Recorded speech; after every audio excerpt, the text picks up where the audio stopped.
Buen día, el día de hoy en la primera sesión vamos a manejar el tema de la materia, sus propiedades y cambios. En primer lugar vamos a definir el concepto de materia, concepto que todo el mundo tenemos desde la primaria y que nos lo aprendimos de memoria como todo lo que ocupa un lugar en el espacio.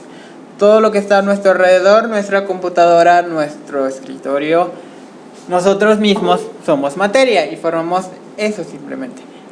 La materia por sí misma tiene dos tipos de propiedades, que son las propiedades generales, que son todas aquellas que no importa qué tipo de materia sea, es decir, plástico, la carne humana, la madera, el cartón, todas estas tienen este tipo de propiedades.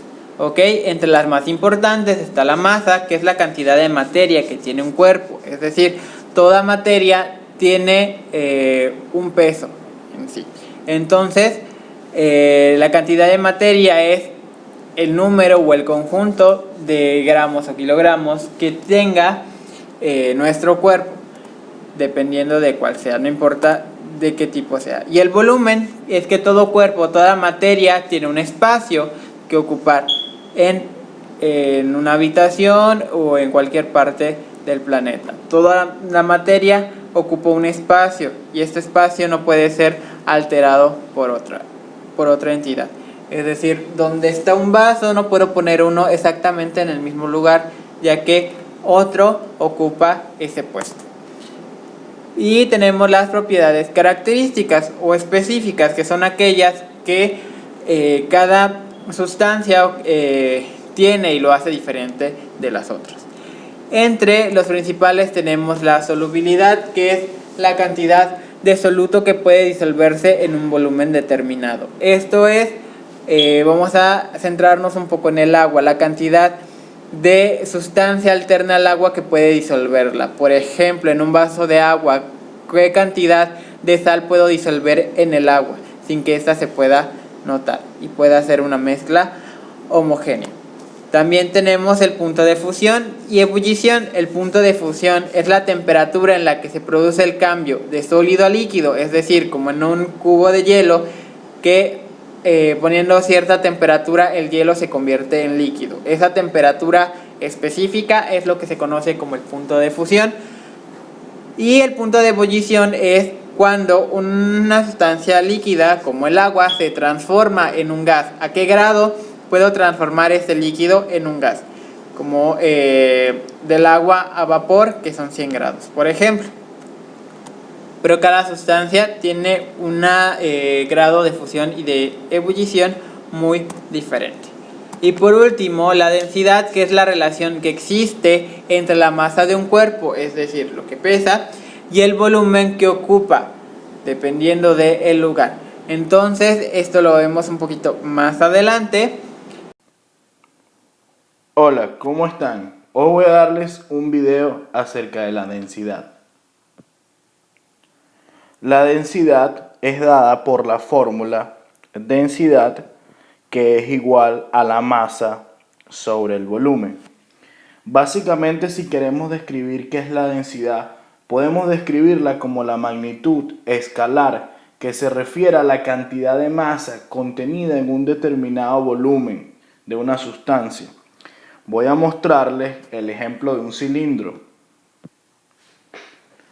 Imagínense ustedes que tenemos un cilindro y que este cilindro tiene esta forma. Se las voy a dibujar acá. Tiene una altura y tiene un área. Bueno, básicamente la densidad sería la razón entre la masa de un cuerpo y el volumen que ocupa. Es decir, que la densidad sería la masa del cilindro, o lo que está en el cilindro, dividido por el volumen o la masa del cuerpo y el volumen que ocupa. Es decir, el volumen sería masa, sería el área, que el área viene siendo esta parte de acá, vendría siendo el área por la altura. Eso sería el volumen, que vendría dado en las unidades de área como metro cuadrado y altura como metro. Entonces eso nos da metro cúbico. En la siguiente página voy a expandirle un poco la ecuación. Por ejemplo, acá tenemos la fórmula. Definimos el volumen, que sería el área del cilindro, el espacio por la altura, que eso nos daría metro cúbico. Entonces sería la masa, puede ser en gramos, puede ser en kilogramos. Yo lo voy a colocar en kilogramos, entonces sería kilogramo sobre metro cúbico. En la siguiente página yo voy a darle un ejemplo de cómo calcular la densidad en este cilindro particular. En este ejemplo voy a mostrarles simplemente cómo se utiliza la fórmula. Entonces colocamos densidad, que es igual a 30 kilogramos, lo dividimos por 3 metros cúbicos. Entonces hacer esta simple calculación, entonces nosotros tenemos que nos va a dar 10 kilogramos metro cúbico. 10 sobre metro cúbico. Esa sería la densidad en ese cilindro particular. Si ahora nosotros no tenemos el volumen y debemos calcular el volumen, entonces podemos decir que la densidad o el volumen es igual, por ejemplo, volumen es igual al área. Imagínense ustedes que tenemos el área que es pi o pi multiplicado por el diámetro. Digamos que el diámetro sería 1 metro. El diámetro dividido entre 2 elevado a 2, que ese sería el área, por la altura. Digamos que tiene una altura de 1 metro. Digamos, entonces hacemos esta calculación y eso nos va a dar un total de 0.78 metros cúbicos. Ahora, usted puede calcular el volumen, o el volumen puede estar dado. Usas la ecuación de densidad y vas a tener la densidad con esa masa y ese volumen respectivo. En la próxima página voy a poner ejercicios para que puedan hacerlo, y entonces en el siguiente video voy a tener un tutorial en donde explique los ejercicios, por si acaso ustedes quieren chequear la respuesta. Bueno, muchísimas gracias por escuchar. Nos vemos en el siguiente video. Posteriormente, toda la materia tiene cambios, y estos cambios se dividen en cambios físicos y cambios químicos. Los cambios físicos son aquellos en donde la identidad de las sustancias que se experimentan no se alteran y pueden regresar a su forma original. Por ejemplo, si yo disuelvo azúcar en agua, ambas sustancias se mezclan y forman una nueva identidad, pero esta nueva identidad puede ser separada y dividir de nuevo el azúcar y el agua de manera separada. ¿Cómo se hace? Si calentamos el agua con el azúcar se solidifica y se queda en la parte del fondo del vaso, y el agua se va evaporando. Este vapor posteriormente se hace un proceso de condensación y vuelve a quedar agua, y tenemos separado de nuevo el azúcar y el agua. Bien, los cambios químicos, por el contrario, no son tan ligeros como los físicos, son mucho más profundos y no es posible manipularlos con diferentes procesos de separación, puesto que los cambios químicos son aquellos en los que se altera totalmente la identidad de la sustancia y este no vuelve a ser lo que era antes. Un ejemplo, la conformación del azúcar, si yo la transformo a través de un proceso químico y lo transformo en carbono y en agua, no puedo unir yo el carbono y el agua como dos sustancias distintas y fusionarlas y regresar a convertirlo en azúcar. Es un proceso imposible. Otro ejemplo más sencillo para que se comprenda los que son los cambios químicos es el proceso de envejecimiento. Cuando nosotros nacemos, vamos creciendo, nos vamos deteriorando, nos vamos transformando. Entonces, no hay un proceso regresivo. No podemos volver a ser más jóvenes, no podemos volver a ser niños, aunque todo el mundo quisiera regresar a su infancia y que lo mantuviera todo el mundo, ¿verdad?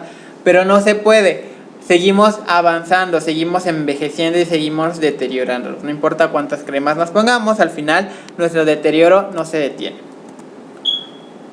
Por último, les voy a hablar sobre los estados de agregación. Creo que todo el mundo los conocemos y los dividiremos en características y su estructura. Bien, empezamos con el estado sólido. ¿Qué características tiene? Número 1, no se puede comprimir tan fácilmente. Necesitas obviamente muchísima fuerza y muchísima presión para comprimir un objeto sólido. Tiene una forma constante, es decir, tu vaso seguirá siendo vaso donde lo pongas, a no ser que hagas un proceso químico que lo derrita o que lo destruya. Pero mientras tanto, si el vaso se mantiene en un lugar inmovible o en un lugar donde no tiene contacto con otra sustancia o con otro proceso, el vaso seguirá siendo vaso y tendrá siempre la misma forma. Y un volumen constante, esto es, no se hará ni más grande ni más pequeño, siempre será del mismo tamaño o siempre ocupará el mismo lugar. ¿A qué se debe? A que las estructuras o las partículas que conforman esta materia o estas sustancias sólidas tienen una fuerte unión que hace que nosotros podamos tocarlas y sentirlas fríamente o demasiado estrechamente. Bien, y tienen una ocupación fija, es decir, la partícula está unida con otras más y todos están en una misma fila y estas nunca se van a mover, siempre van a estar en ese mismo lugar. Bien, en el estado de los gases tenemos la siguiente característica: formas variables. El gas se transforma dependiendo del lugar o del contenedor en donde se encuentre. Se comprime muy fácilmente, aún en pequeños lugares podemos almacenar grandes cantidades de sustancias gaseosas, a diferencia de los sólidos y de los líquidos. Y tiene un volumen variable, es decir, se va adaptando al espacio o al contenedor en donde se deposita. ¿A qué se debe? A que, a diferencia de los sólidos, las partículas de los gases son totalmente independientes. No tienen un lugar fijo y no tienen una unión sumamente fuerte. Al contrario, es demasiado débil o casi inexistente. Por tal motivo, se mueven continuamente y siempre están de manera desordenada. Por último, vamos a pasar a los líquidos. ¿Qué características tiene? Bueno, es un estado intermedio entre los sólidos y los gases. No es ni un sólido, pero tampoco es un gas. Entonces está en término medio. Tiene una forma variable. Dependerá, al igual que los gases, del contenedor en donde se encuentre, que tomará forma. Tiene formas variables, no se puede comprimir como los sólidos y tiene un volumen constante. Es decir, el agua, si yo la derramo en un instante, se va propagando y entonces su volumen se hace más grande. El espacio que ocupa se va haciendo mucho más grande hasta que ya no pueda estirarse más. Pero por consiguiente, su volumen siempre incrementa. ¿A qué se debe? A que sus partículas sí tienen una unión no tan fuerte como los sólidos, pero tampoco débil o inexistente como los gases.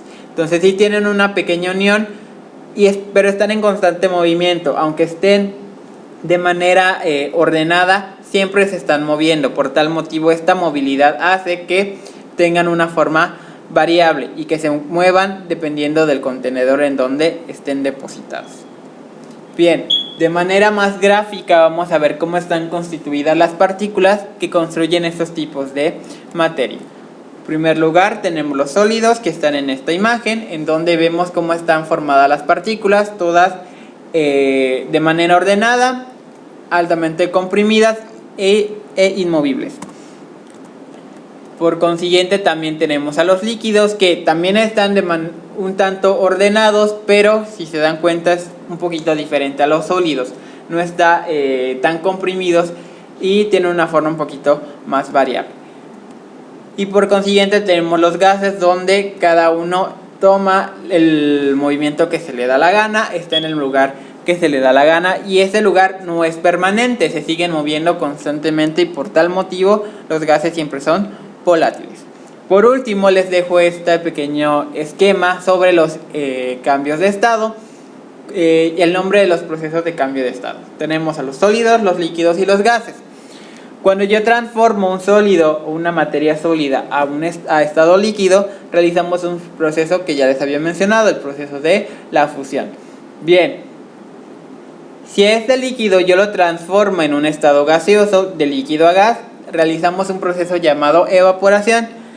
También viene a la inversa, cuando yo transformo un gas a una sustancia líquida, de gas a líquido, tenemos el proceso de licuación o condensación. Y por último, si tomo este líquido como el agua y lo quiero hacer en un estado sólido, por ejemplo el hielo, utilizo un procedimiento que se llama solidificación, el bajar los niveles de temperatura para que este se vuelva una materia sólida.